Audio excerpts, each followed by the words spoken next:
सभापती महोदय, सन्माननीय बंटी पाटील साहेबांनी आर्किटेक्टनी दिलेल्या पत्राचा या ठिकाणी उल्लेख केला. 102 आर्किटेक्ट विद्वान नाही असं कुठेही शासनानं म्हटलेलं नाही किंवा म्हणण्याचा मानस देखील नाही, ते देखील विद्वान आहेत.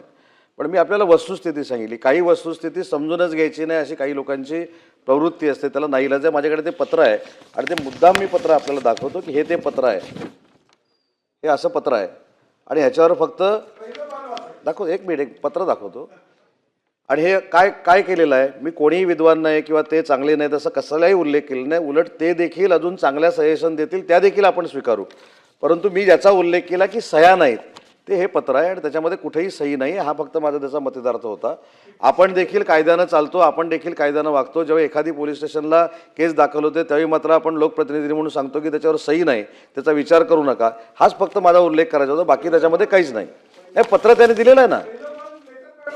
नाही, एक मिनिट, त्यांनी पत्र दिलेलं आहे.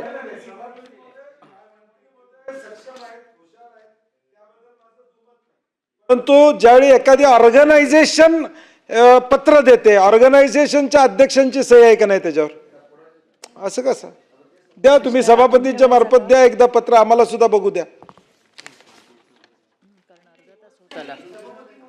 पत्र पण देतो. आणि अजून एक महत्त्वाचा मुद्दा सांगतो की याच्यामध्ये 271 एकरचा जागेचा प्रश्न किंवा 300 एकरचा जागेचा प्रश्न, याच्यामध्ये सगळ्यात महत्त्वाची गोष्ट आहे की याच्यामध्ये जे मगासपासून एक चित्र असं निर्माण केलं जातं की जे लोकसभेला पण केलं होतं, असा एक फेक नरेटिव्ह सेट करायचा की ही जागा जी आहे ती काढून घेत आहेत, ती कुठेतरी व्यापारीकरणाला देत आहेत आणि मुंबईकरांमध्ये एक वेगळा संभ्रम निर्माण करायचा, असं कुठेही नाही.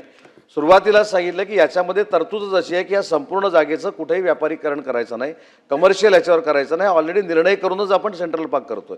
आणि म्हणून मगाशी मी सांगितलं की या बाबतीमध्ये मुंबईच्या किंवा तुमच्या देखील ज्या काही सूचना असतील सेंट्रल पार्कच्या बाबतीमध्ये, ह्या नक्की शासन म्हणून आम्ही समजून घेऊ. BMC देखील समजून घेऊ, BMC देखील समजून घेईल. आणि सगळ्यात महत्त्वाचा मुद्दा आहे की याच्यामध्ये जे आक्षेपार्ह आहे ते लेखी द्या म्हणून मी सांगितलंय. याच्यासाठी मी पाहिजे तर माननीय उपमुख्यमंत्री महोदयांना विनंती करतो की त्यांनी मुंबईच्या सगळ्या आमदारांबरोबर या संदर्भात एक बैठक करावी, त्याच्यामधलं प्रेझेंटेशन कशा पद्धतीनं आहे ते सगळ्या अधिकाऱ्यांनी सांगावं, ही नक्की विनंती केली जाईल. पण याच्यामध्ये कुठंही व्यापारीकरण करण्याचा उद्देश महाराष्ट्र शासनाचा नाही आणि महानगरपालिकेचा देखील नाही. अनिल परबजी.